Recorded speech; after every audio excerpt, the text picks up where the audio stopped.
నమస్కారం అండి. Beauty with smile ఛానల్కు స్వాగతం.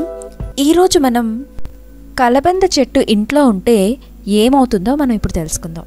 ముళ్ళున్న చెట్లు, పాలు కారే చెట్లు ఇళ్లలో ఉంచకూడదని మాట వింటూనే ఉంటాం, పెద్దవాళ్ళు అంటూనే ఉంటారు.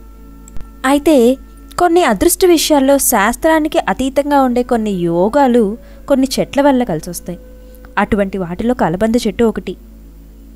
కలబంద చెట్టు ఇంట్లో పెట్టుకుంటే వ్యాపార అభివృద్ధికి అది తొలిమెట్టు. వ్యాపారం చాలా అభివృద్ధి చెందుతుంది, మనకి అదృష్టాన్ని తెచ్చిపెడుతుంది. కలబంద మొక్క ఇంటి ముందు కడితే దుష్టపీడలను, దుస్వప్నాలను, నరఘోషాదులను నివారిస్తుంది. మరందరం మన ఇళ్లలో కలబంద మొక్క పెట్టుకుని మనకున్న కష్టాలన్నీ నెరవేర్చుకుందామని ఆశిస్తూ ఇంకా సెలవు. ఇలాంటి మరిన్ని ఇంట్రెస్టింగ్ వీడియోస్ మీకు అందజేయాలనుకుంటే కింద కనపడుతున్న రెడ్ కలర్ బటన్ను సబ్స్క్రైబ్ చేయండి, మా వీడియోని లైక్ చేయండి, షేర్ చేయండి, కమెంట్ చేయండి. Thanks for watching.